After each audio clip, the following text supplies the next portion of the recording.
आपका inspire IAS पर स्वागत है।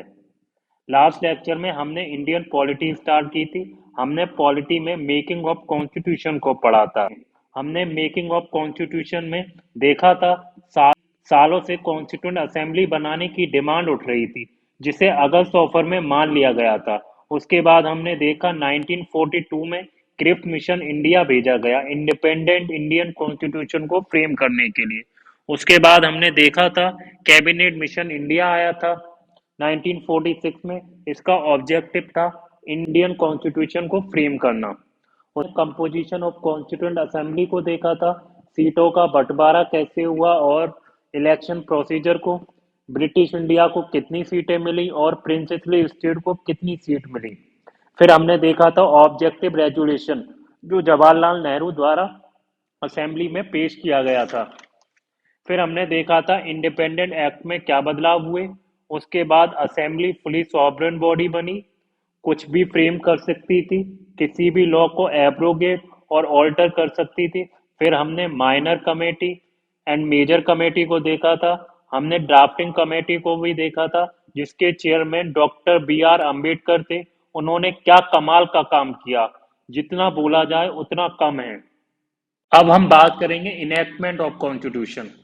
डॉक्टर बी आर अम्बेडकर ने कॉन्स्टिट्यूशन का फाइनल ड्राफ्ट नवंबर 1948 को असेंबली में पेश किया। जैसा कि दोस्तों आप जानते हैं, जब कोई बिल असेंबली में इंट्रोड्यूस किया जाता है, उसकी 3 स्टेज होती हैं: first reading, second reading and third reading. First reading में बिल इंट्रोड्यूस होता है असेंबली में। सेकेंड रीडिंग में क्लॉज टू क्लॉज देखा जाता है और जनरल डिस्कशन होता है। इसी स्टेज पर अमेंडमेंट प्रपोज किया जाता है। थर्ड स्टेज में मोशन मूव किया जाता है। इसी स्टेज पर कोई बिल पास और रिजेक्ट होता है। जैसा मैंने आपको बताया था, कॉन्स्टिट्यूशन का फाइनल ड्राफ्ट नवंबर 1948 को इंट्रोड्यूस किया गया, जिसकी फर्स्ट रीडिंग हुई। उसमें जनरल डिस्कशन हुआ, जो 5 दिन तक चला। सेकेंड रीडिंग 15 नवंबर 1948 को शुरू हुई। इसमें 7653 अमेंडमेंट को प्रपोज किया गया, जिसमें 2473 को एक्चुअली डिस्कस किया गया था। थर्ड रीडिंग नवंबर 14 1949 को शुरू हुई। डॉक्टर बी आर अम्बेडकर ने एक मोशन पेश किया, the constituent as settled by assembly be passed. Draft constitution के मोशन को नवंबर 26 1949 को पास किया गया। असेंबली के सारे मेंबर जो उस दिन मौजूद थे, उन्होंने सिग्नेचर किए। फिर प्रेसिडेंट डॉक्टर राजेंद्र प्रसाद के सिग्नेचर हुए। उस दिन 299 में से 284 ही मौजूद थे। ये डेट 26 नवंबर हमारे प्राइमबल पर भी मेंशन्ड है। हमारे प्यारे संविधान को नवंबर 26 1949 को अडॉप्ट किया गया। मैं इसके अंदर प्राइमबल था, 395 आर्टिकल से 8 शेड्यूल थे। जब पूरा संविधान हमारा तैयार हो गया था, उसके बाद प्राइमबल को इनेक्ट किया गया था। डॉक्टर बी आर अम्बेडकर एक कानून मंत्री थे, संविधान निर्माता थे। उन्होंने असेंबली के डेलिब्रेशन में बहुत प्रमुखता से पार्ट लिया। उन्हें लॉजिकल, फोर्सफुल, परसुएसिव आर्गूमेंट के लिए जाना जाता है, और he is recognised as the father of the constitution of India. और बहुत ही ब्रिलियंट राइटर थे वो, कॉन्स्टिट्यूशनल एक्सपर्ट थे, अनडिस्प्यूटेड लीडर थे शेड्यूल कास्ट के, और चीफ आर्किटेक्ट थे कॉन्स्टिट्यूशन के, और उन्हें मॉडर्न मनु के नाम से भी जानते हैं। अब हम बात करेंगे इन्फोर्समेंट ऑफ द कॉन्स्टिट्यूशन।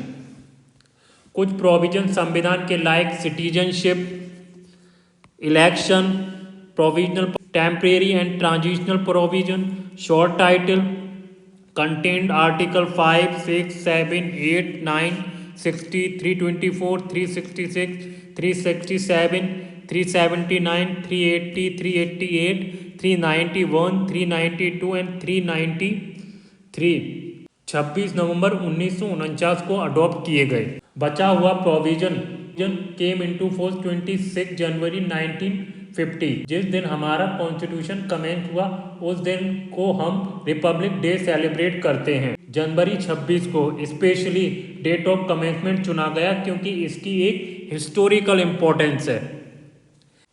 इस डेट को 1930 में पूर्ण स्वराज सेलिब्रेट किया गया था।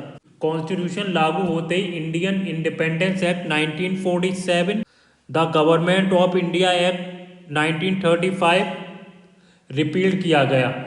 हालांकि privy council jurisdiction act 1949 continue रहा। हम देखते हैं criticism of the constituent assembly. Critics ने कॉन्स्टिट्यूएंट असेंबली की बहुत सारे ग्राउंड्स पर आलोचना की। पहला, not a representative body. Constituent assembly जो थी वो रिप्रेजेंटेटिव बॉडी नहीं थी, क्योंकि इसके मेंबर्स को डायरेक्टली इलेक्ट नहीं किया गया था। दूसरा, not a sovereign body. Constituent assembly sovereign body नहीं थी, इसको ब्रिटिश गवर्नमेंट के प्रपोजल पर बनाया गया था।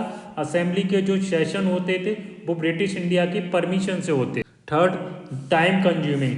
क्रिटिक्स के अनुसार कॉन्स्टिट्यूएंट असेंबली ने बहुत अधिक टाइम कॉन्स्टिट्यूशन बनाने के लिए लिया। अमेरिकन कॉन्स्टिट्यूशन तैयार होने में 4 महीने लगे सिर्फ। नजरुद्दीन अहमद जो कॉन्स्टिट्यूएंट असेंबली के मेंबर थे, ड्राफ्टिंग कमेटी को नया नाम दिया ड्रिफ्टिंग कमेटी। इस तरह उन्होंने अपनी आलोचना जाहिर की। Dominated by Congress. Constituent assembly को कांग्रेस पार्टी द्वारा डोमिनेट किया गया था। ग्रैनवेल ऑस्टिन जो ब्रिटिश कॉन्स्टिट्यूशनल एक्सपर्ट थे, उन्होंने कहा constituent assembly one party body है, असेंबली कांग्रेस है और कांग्रेस इंडिया है। Lawyer politician domination. Constituent assembly lawyer और पॉलिटिशियन से भरी हुई थी। Dominated by Hindu. क्रिटिक्स के अनुसार constituent assembly Hindu dominated body थी। लॉर्ड विस्काउंट साइमंड ने कहा body of Hindus. Winston Churchill ने कहा था कॉन्स्टिट्यूएंट असेंबली केवल वन मेजर पार्टी को रिप्रेजेंट करती है। अब हम इम्पोर्टेंट फैक्ट देखते हैं। Elephant was adopted as the symbol of the constituent assembly. Sir BN Rao को कॉन्स्टिट्यूएंट असेंबली का एडवाइजर नियुक्त किया गया। HBR अयंगर को कॉन्स्टिट्यूएंट असेंबली का सेक्रेटरी बनाया गया। SN मुखर्जी कॉन्स्टिट्यूशन के चीफ ड्राफ्ट पर्सन थे असेंबली में। प्रेम बिहारी नारायण रायजादा इंडियन कॉन्स्टिट्यूशन के कैलीग्राफर थे। ओरिजिनल कॉन्स्टिट्यूशन हाथ से लिखा गया था, इटैलिक स्टाइल में। Beautified and decorated artist Shanti Niketan included Nandalal Bose and Beohar Ram Manohar Sinha. Beautified and ornament original primal calligraph by Prem Behari Narain Raizada. Hindi version original constitution की कैलीग्राफी बसंत कृष्णा वैद्या ने की थी एंड डेकोरेटेड नंदलाल बोस।